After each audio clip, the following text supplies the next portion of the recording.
ஒரு நாள் நீங்கள் தானாக எழுந்து கழிவறைக்குச் செல்ல முடியாத நிலை வந்துவிட்டால், அப்போது பணமோ பிள்ளைகளோ முழுமையாக உதவ முடியாது. இறைஞானிகள் அடிக்கடி சொல்வார்கள், என்னிடம் ஓய்வூதியம் பற்றி பேசாதீர்கள், பிள்ளைகளின் பாசம் பற்றியும் பேசாதீர்கள். ஒரு கசப்பான உண்மையைச் சொல்கிறேன். முதுமை காலத்தில் உங்கள் மகிழ்ச்சி, நீங்கள் எத்தனை ஆண்டுகள் தானாகவே படுக்கையிலிருந்து எழுந்து கழிவறைக்குச் சென்று வர முடிகிறதோ அதை பொறுத்தே இருக்கிறது. ஒருமுறை படுக்கையிலேயே முடங்கிவிட்டால் நீங்கள் உங்கள் வாழ்க்கையின் முழு சுதந்திரத்தையும் இழக்கிறீர்கள். அப்போது நீங்கள் வெறும் உயிருடன் இருக்கும் ஒருவராக மட்டுமே மாறிவிடுகிறீர்கள். அப்போது யாரை நம்ப முடியும்? உங்கள் பிள்ளைகளையா? பராமரிப்பாளர்களையா? உதவியாளர்களையா? உங்களை நீங்கள் நேசிப்பது போல் வேறு யாரும் உங்களை நேசிக்க முடியாது. நாம் 80 வயதில் இருக்கும் நம்மை பற்றி சிந்தித்ததுண்டா? காலையில் எழும்போது உங்கள் கைகளும் கால்களும் இன்னும் உங்கள் கட்டுப்பாட்டில் இருக்குமா? படுக்கையிலிருந்து கழிவறை வரை சில அடிகள் நடப்பதற்கே மூச்சுத் திணறலா? அல்லது எளிதாக நடந்து செல்ல முடியுமா? அந்த நாள் வந்தபோதுதான் உண்மையை உணர்வீர்கள். மரியாதை, சுயநிறைவு, சுதந்திரம், தேர்வு செய்யும் உரிமை, மன நிம்மதி, இவை அனைத்தும் இயங்கும் உடலைச் சார்ந்தவையே. நீங்கள் தானாகவே புரண்டு படுக்க முடிந்தால் பிறர் உதவிக்காக காத்திருக்க வேண்டிய அவசியமில்லை. உங்கள் தனிமரியாதையும் பாதுகாக்கப்படும். நீங்கள் தானாகவே ஒரு டம்ளர் தண்ணீர் எடுத்து குடிக்க முடிந்தால் தாகத்துடன் யாராவது வருவார்களா என்று காத்திருக்க வேண்டியதில்லை. நீங்கள் ஜன்னல் அருகே சென்று வெளி உலகத்தை பார்க்க முடிந்தால் மேல் தளத்தை மட்டும் பார்த்துக்கொண்டு நாட்களை எண்ணிக்கொண்டிருக்க வேண்டியதில்லை. அப்போது ஒரு உண்மை தெளிவாக புரியும்.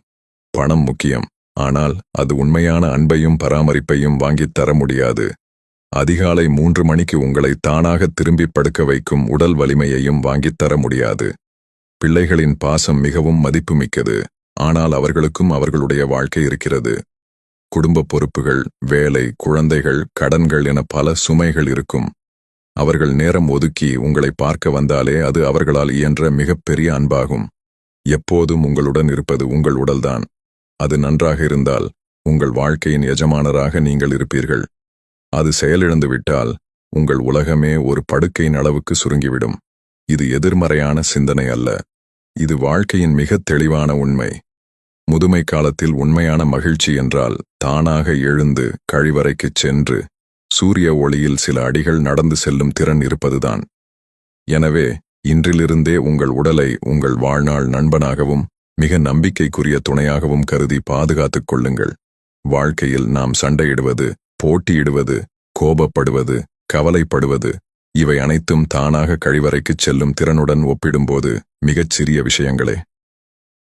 எதிர்காலத்தை பற்றிய கவலைகளை இன்றே செயலாக மாற்றச் சொல்லும் அறிவுரை இது. உடலை வலுப்படுத்துங்கள். உடல் உறுதியை பாதுகாத்துக் கொள்ளுங்கள். மன அமைதியை வளர்த்துக் கொள்ளுங்கள்.